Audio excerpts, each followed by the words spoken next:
dy3+ के लिए देखो, दिख रहा है सबको? ठीक, तो dy3+ में 9 है ना, तो यहां पहले भरा गया 7, ये हो गया 8, ये हो गया 9, तो ये दोनों इलेक्ट्रॉन फुल फिल्ड हो गए, इस ऑर्बिट में तो फुल फिल हो गए ना, तो इनका रोल खत्म। +3 और -2 का -3 -2 का रोल खत्म।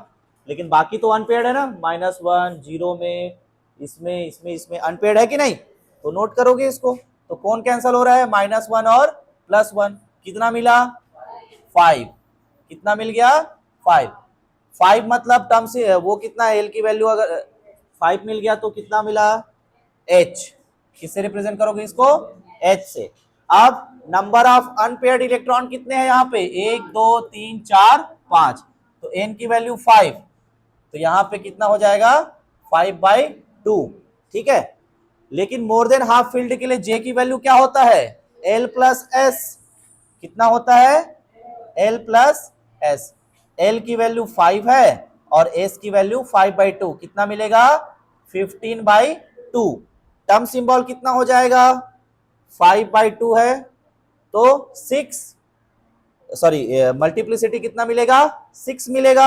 अब टर्म सिंबल में रख दो, तो ये हो जाएगा 6H 15/2। अगेन फिर यहां से ये निकाल सकते हो P की वैल्यू। समझ में आया कि नहीं आया सबको? All clear? तो तीनों रूल के लिए हमने निकाल लिया, बाकी तो तुम लोग कर सकते हो। अब क्या याद रखना है? इधर देखो, बोलो एक साथ सभी लोग, लिखना छोड़ो। रेयर अर्थ को कैसे याद रखना है? CPR ND PMSM EU GD TB DY HOER TMY, मतलब लास्ट वाले को HETY हो जाएगा। ठीक,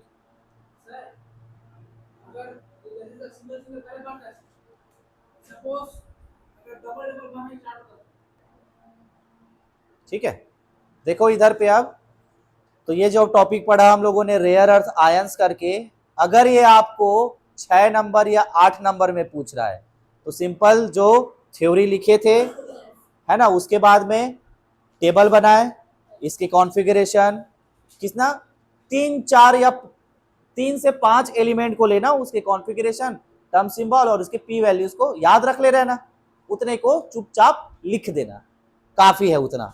लेकिन अगर ये फुल मार्क्स में आता है तो आपको कम से कम ये 3 तो बनाना है।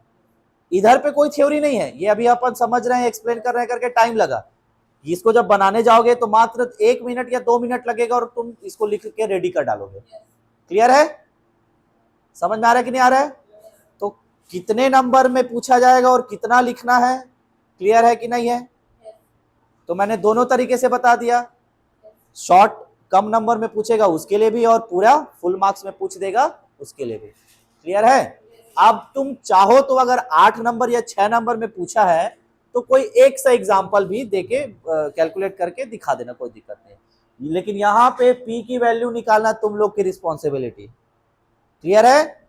क्योंकि हम P के वैल्यूज को याद नहीं कर सकते, तो काम क्या करना तुम लोग, समेरियम और यूरोपियम का तो मैंने थ्योरी पढ़ाते हुए बता दिया था। ठीक, बाकी क्या करना, सीरियम, GD और DY, इन तीनों का याद रख लेना, बाकी किसी का याद मत रखना। अदरवाइज तुम लोग देख लेना, जो अच्छा लगे वो याद रख लेना। क्लियर है? होगा कि नहीं होगा? स्टॉप करो, छोटा सा ये